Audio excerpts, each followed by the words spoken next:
welcome back this evening. It's time to let the day drift away, to loosen its hold and sink softly into the quiet beneath it. You've made it here, to this small space between waking and sleep, where nothing needs finishing and everything can rest. The world outside will keep turning. For now, there's only calm and the sound of your own steady breath. Tonight's story is called The House at the End of the Map. It's about the places that exist just beyond knowing, the kind drawn in faint lines and forgotten margins. Somewhere far down the road, where the ink fades and the compass loses interest, there's still one last house standing. No one marked it there on purpose, but it waits all the same. So, find your place, settle into it, and let your thoughts grow lighter with each breath. There's no need to follow closely, only to listen and drift. The road is long, but it asks nothing of you. Let's begin. The map ended just past the river. At least, that's where the ink stopped.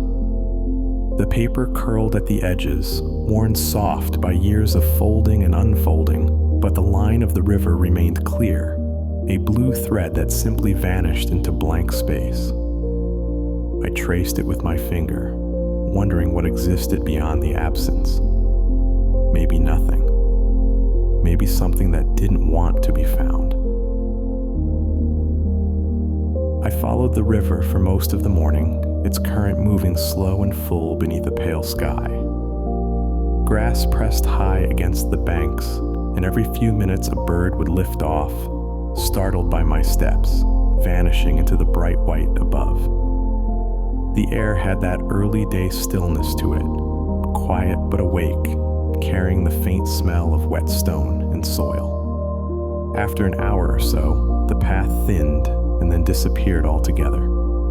Only the sound of the river remained, steady and sure, guiding me forward. When the ground began to rise, I stopped and turned back. The world behind me looked ordinary, fields, water, trees. Yet the further I went, the less it seemed to belong to any place I'd known. Even the air felt different now, softer somehow, as though time had taken a slower breath here. I walked until I reached a narrow ridge that overlooked the valley. From there, the river bent sharply east, vanishing into the mist that pooled at the base of the hills. Beyond that, there was nothing but the blank white where the map had given up.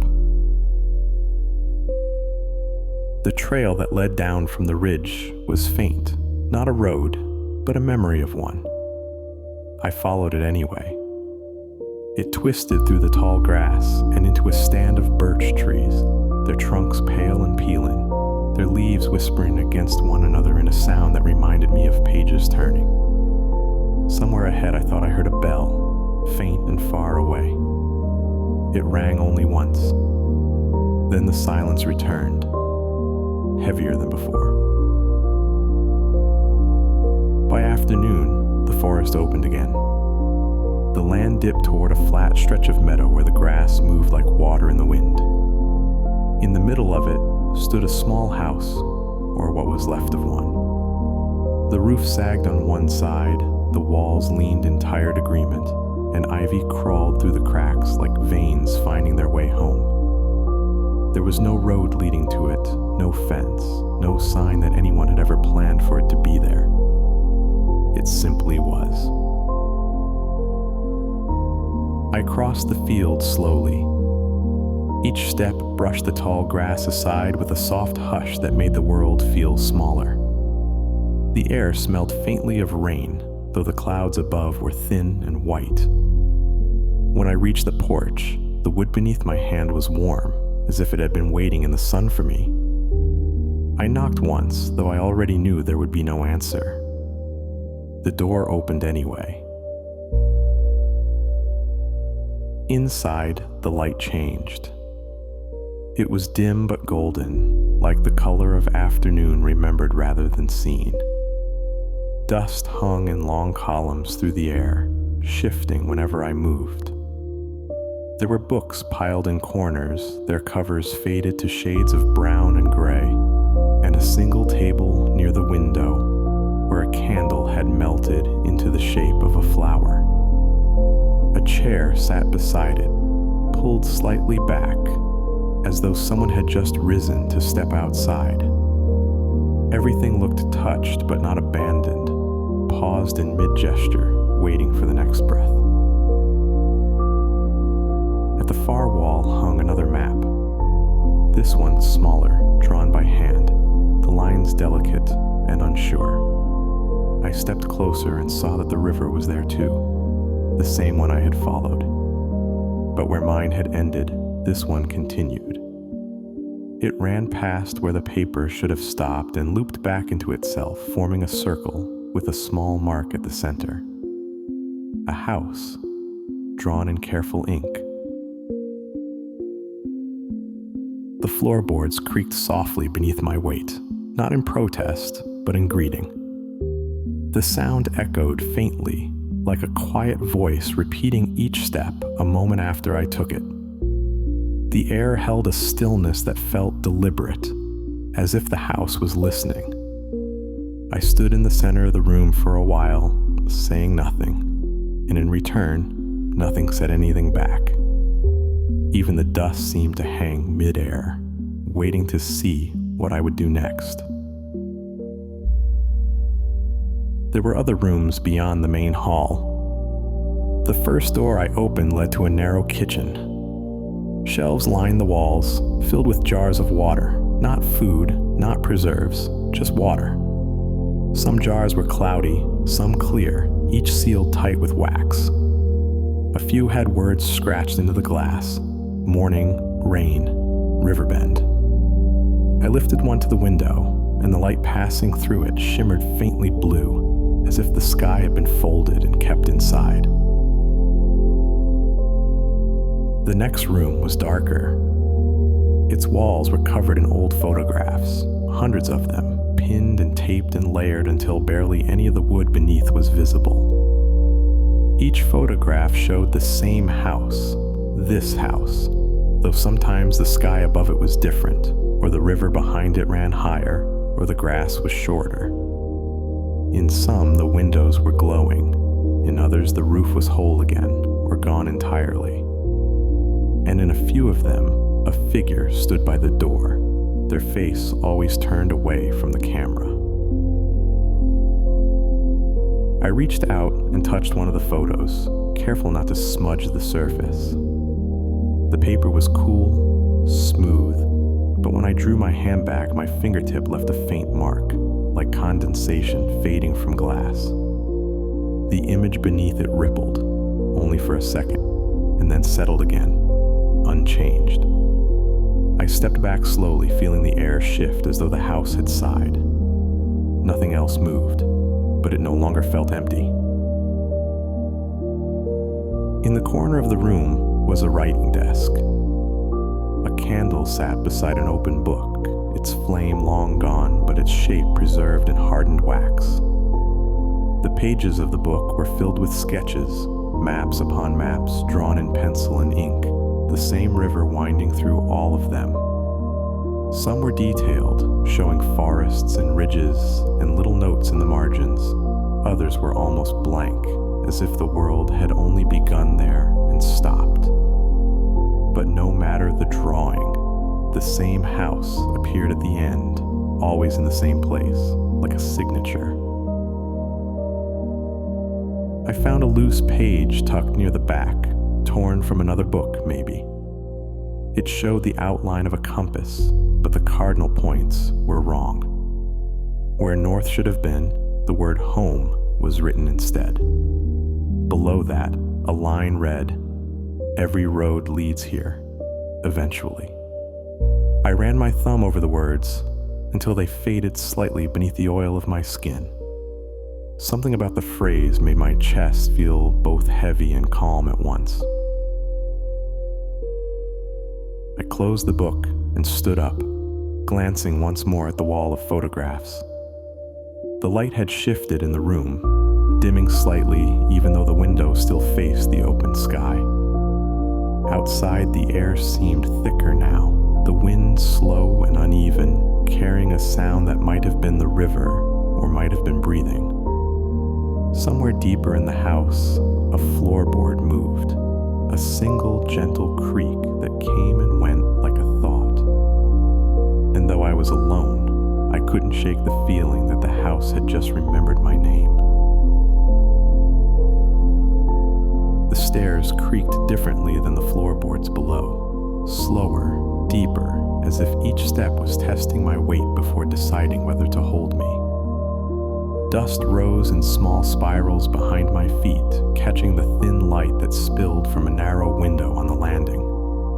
The air was warmer up here, faintly sweet, like rain on wood left too long in the sun. It smelled like a memory, not sharp, but patient, willing to wait until you noticed it. At the top of the stairs, the hall branched in two directions. To the left, a door hung slightly open, the edges of its frame lined with soft light.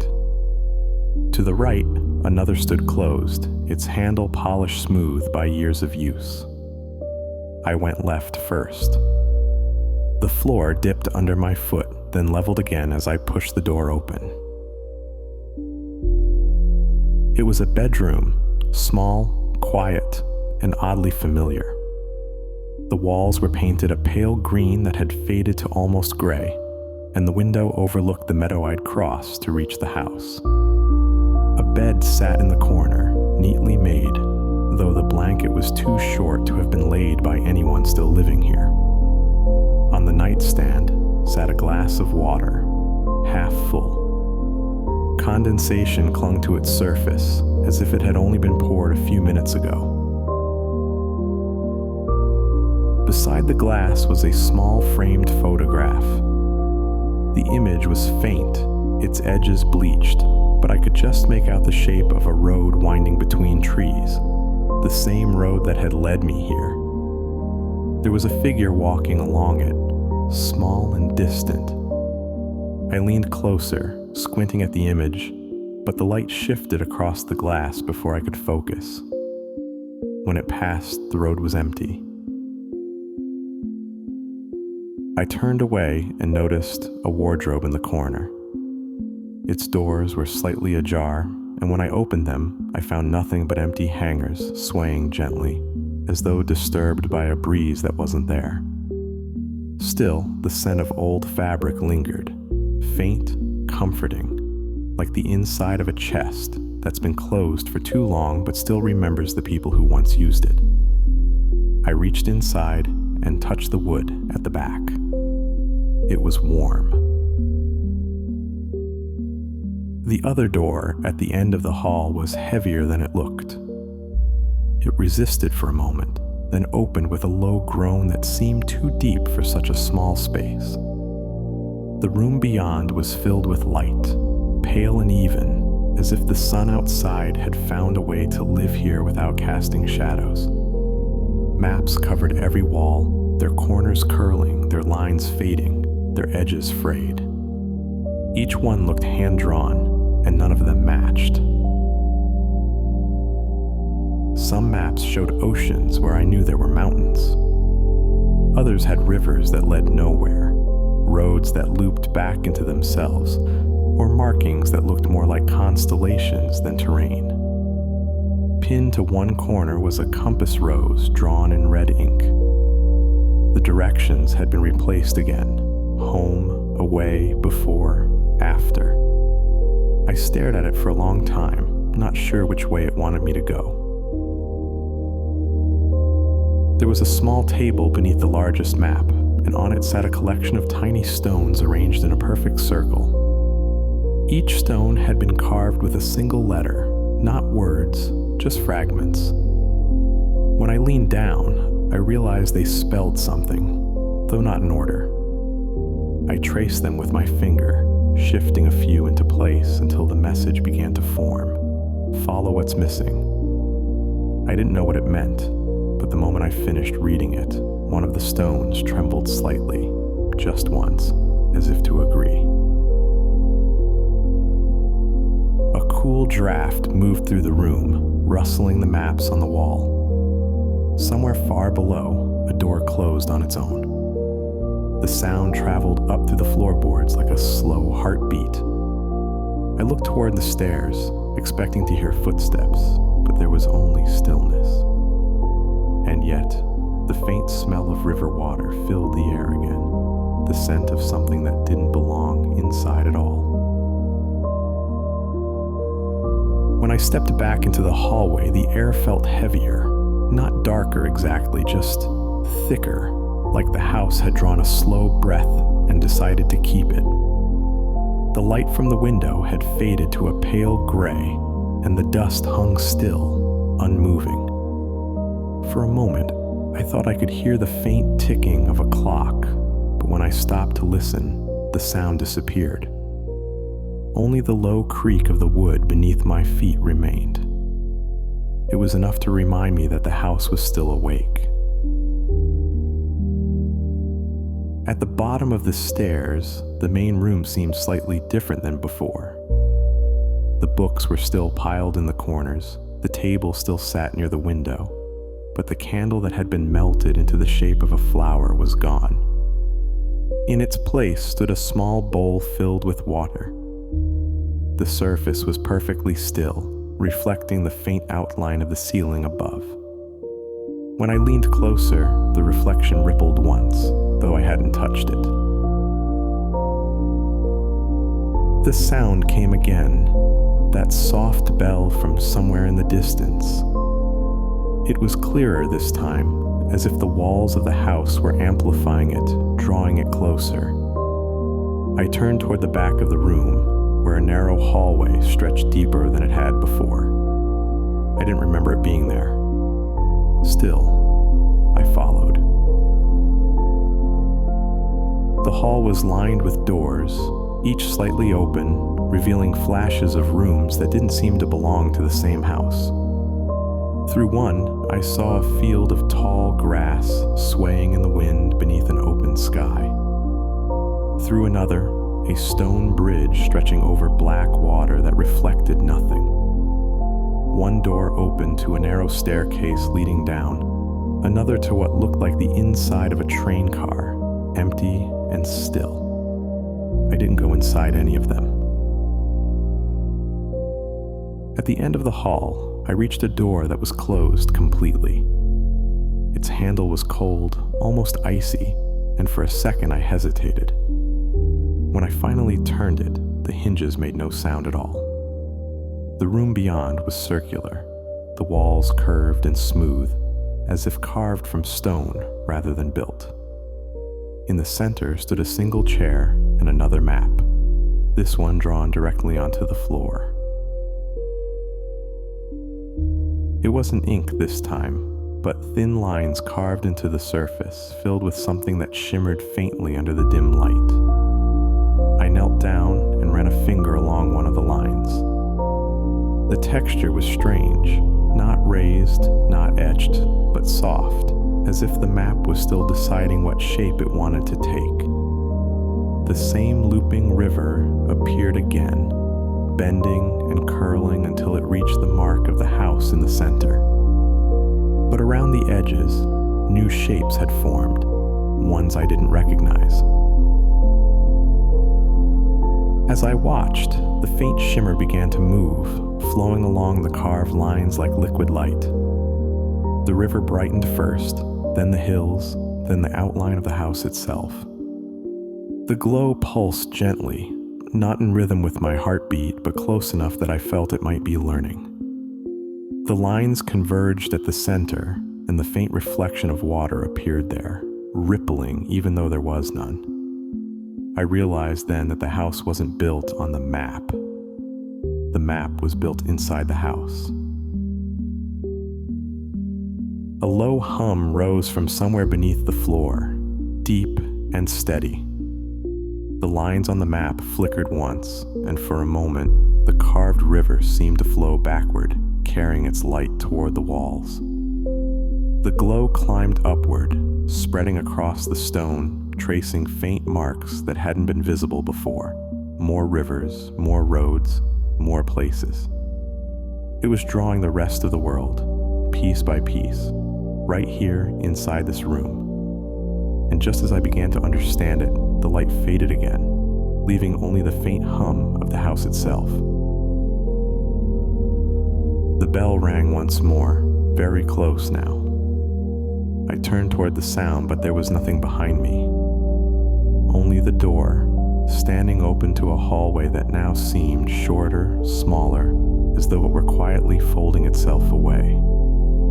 The air carried a faint scent of rain, though the windows showed only stillness. I stood there in the quiet, the echo of the bell still fading in my chest, and realized I didn't know whether I was inside the house anymore, or if the house was inside me. When I stepped back into the hall, it felt shorter than before. The doors that had once opened to fields and bridges were closed now, their outlines faint, almost painted onto the walls instead of built into them. The air shimmered faintly, as though the entire house were holding its breath. Every sound, the hum, the creak, even my footsteps, seemed softer, like it had been filtered through distance. I felt both inside and far away at the same time. The bowl of water still sat in the main room where the candle had once been. Only now it wasn't reflecting the ceiling anymore. It showed a patch of sky instead, gray and rippling, as if the house had opened upward into something unseen. When I leaned closer, I thought I saw a faint shape moving across it, maybe a cloud, maybe something else entirely. The surface trembled once, then went still again, calm and waiting. I reached out but stopped just before my fingers touched it. The maps on the wall had changed again. Lines had shifted, rivers bending where they hadn't before, valleys appearing in places I didn't remember. The ink shimmered faintly, alive in the dim light, and I realized the maps weren't recording the world outside. They were recording the house, and me within it. Each new mark was a movement, a breath, a thought. I found the book I'd seen earlier on the writing desk, still open, but to a different page. The words written there looked like mine, the shape of the letters, the curve of the ink. Only I hadn't written them. They read, "To reach the end, you must stop walking." The sentence ended there, without punctuation, as if it were still waiting to finish itself. I stood at the window, looking out toward the meadow. The grass swayed as before, but it was quieter now, the color fading to silver under the pale light. Far beyond it, I could just make out the river, the same one I'd followed here, bending through the valley in a perfect circle. Its surface glowed faintly, reflecting a sky I didn't recognize. And in the center of that circle, if I squinted just right, I could see the faint outline of a house. The hum of the structure deepened again, steady and slow, vibrating through the floor and up into my chest. It wasn't unpleasant, just full, whole, like standing too close to the ocean and feeling its weight against your ribs. The books on the floor rustled quietly as if turned by an invisible breeze. A few fell open, their pages filled with maps and words and sketches that looked like the inside of dreams. Every line, every mark, led back here. I sat down in the chair by the window. The wood was smooth and cool beneath my hands. Outside, the light dimmed to that strange hour when day forgets what it's supposed to be. I closed my eyes, not to sleep, but to listen. The hum filled everything, the air, the floor, the quiet inside my head. And somewhere beneath it all, faint but certain, I heard the soft sound of water moving, like a river tracing the edge of a map that no longer needed to end. The air had grown almost weightless now. It was as if the walls had stopped holding the space together, and the quiet outside had gently slipped in to take its place. The light in the room was dim, but not from lack of sun. It felt more like the day itself was bowing out, letting night take over with grace. Somewhere in the distance, the faint bell rang once more. This time, it didn't echo. I rose from the chair and looked around the room. The maps on the walls were fading, their lines dissolving into blank paper. The ink didn't smear or run. It simply let go, leaving soft trails that shimmered before vanishing. The books, too, had gone still. Their pages were blank now, the words that once filled them absorbed into the quiet. I walked toward the front door, though it didn't feel like a choice. The handle was warm to the touch, and when I turned it, the door opened without a sound. Outside, the meadow was silver under the evening light, each blade of grass bending in slow rhythm with the wind. The air was cool and gentle, and in that moment, I realized I couldn't remember the way I had come, only that I was here. I stepped outside. The ground felt soft beneath my feet, as if the earth was breathing beneath me. The house behind me was quiet, its outline fading at the edges like a thought you can't quite recall. For a heartbeat, I wondered if I'd ever really entered it at all. Then I stopped wondering. The river glowed faintly in the distance, winding through the valley in a slow spiral of light. I followed it with my eyes until it disappeared into the horizon, where land and sky met without a seam. There was no sense of direction anymore, no before, no after. Just the steady pulse of the earth, the soft breath of the wind, and the lingering scent of water. The map had finally folded itself shut. I turned back once more, expecting to see the doorway, but there was only the field. The air shimmered slightly where it should have been, a faint distortion like heat over stone. I stood there for a while, letting the quiet settle over me until I couldn't tell where my thoughts ended and the world began. And then, without meaning to, I smiled. Because, for the first time, it felt like I'd reached a place that didn't need to be found. The last of the light dimmed. The bell never rang again. And as the wind swept through the grass and carried the scent of the river away, I understood what the message on the stones had meant. Follow what's missing. It wasn't a command. It was an invitation. So here is where the story ends, as you lie asleep, whisked away by thoughts and dreams.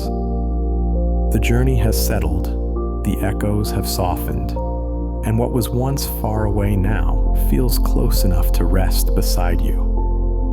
There's no more searching tonight, no need to trace another line on any map. You've already reached the quiet place waiting beyond it. It doesn't ask for anything, only stillness. Let the edges of your thoughts begin to blur. Let the shapes and sounds of this world drift into the next. The air is calm here, unhurried, patient. Each breath moves like water, easy and unbroken. And beneath it all, that faint hum remains, the rhythm of something larger, older, endlessly kind. You can stay here for as long as you want. The story has no door, no walls, no time to keep. Only the soft glow of your imagination, hovering like a lantern at the edge of sleep. It flickers once, twice, then steadies. Just enough light to see the dreams beginning to take shape. Outside this moment, the world is still turning, the rivers flowing, the trees swaying, the wind wandering over the grass. But here, in the quiet space between waking and rest, everything slows. Even time itself feels drowsy, curling up beside you. Every heartbeat drifts a little further apart until it feels like you're breathing in rhythm with the night itself. Nothing to do now but drift. If you listen closely, you might still hear the echo of the story, a faint voice following the path it once told, a whisper between one thought and the next. It lingers for a while, like moonlight caught on water, until it fades into silence. That's how stories end, really. Not with words, but with quiet. And in that quiet, they keep going. They become dreams. So let this one become yours now. Let it sink gently into the calm beneath your breathing. Let it rest there, where thoughts grow soft and memories drift into light. There's nothing left to hold on to. Just peace. Just sleep.